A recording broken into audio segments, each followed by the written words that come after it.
Yang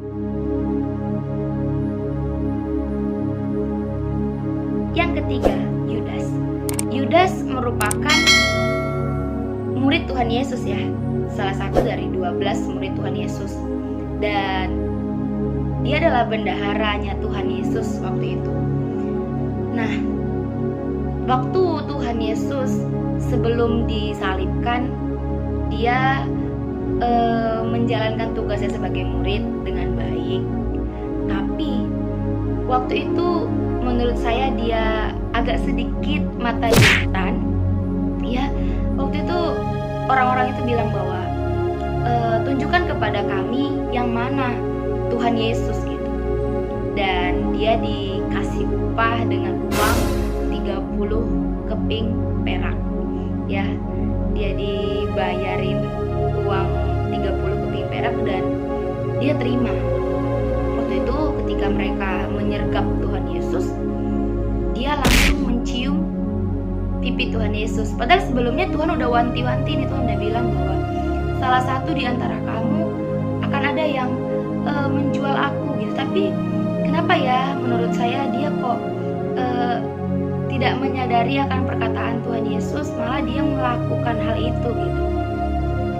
Nah teman-teman, bahwa dikatakan kematian daripada Yudas itu di dalam Kisah Para Rasul ayat yang pasal pertama ayat 18, bahwa akhirnya dia membeli sebidang tanah dan dengan upah kejahatannya ia jatuh di situ dan perutnya terbelah sehingga isi perutnya keluar.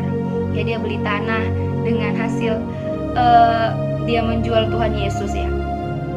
Waktu itu ketika Yudas dipilih menjadi muridnya Tuhan Yesus dan terakhir dia mengkhianati Tuhan, dia nggak mau balik sama Tuhan. Dia nggak mau balik, dia malah lari meninggalkan Tuhan dan matinya sangat tragis. Ya, sampai dia mati di tanah yang dia beli dengan upah menjual Tuhan Yesus.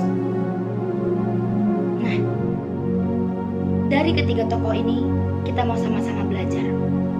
Ketika panggilan Tuhan datang ke dalam setiap hidup kita, apakah kita mau sama seperti Yunus?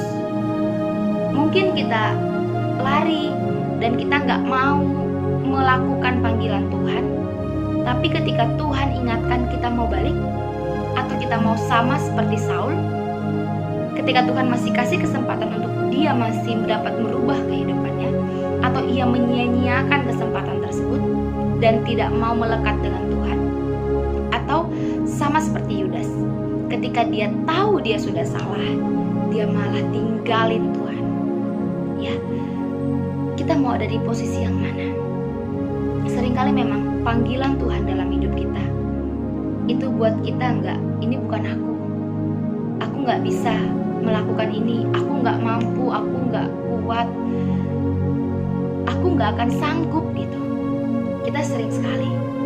Tapi malam hari ini Tuhan mau setiap kita, apakah kita ketika Tuhan panggil setiap kita memiliki respon yang baik, atau kita malah lari dan meninggalkan Tuhan? Sekali lagi, ketika Tuhan panggil setiap kita, Tuhan gak serta-merta langsung menggantikan orang, tapi Tuhan melihat sebagaimana kita setia akan panggilan Tuhan. Kalau teman-teman Tuhan panggil hari ini untuk ikut Tuhan Yesus, apa yang kita lakukan? Apakah kita menyia-nyiakan panggilan Tuhan dan mencintai yang dunia tawarkan?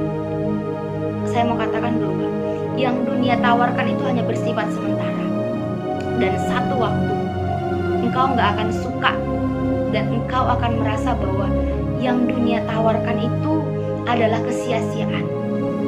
Kalau hari ini Tuhan masih kasih kesempatan yang baik dalam hidup kita, yuk kita mau sama-sama respon.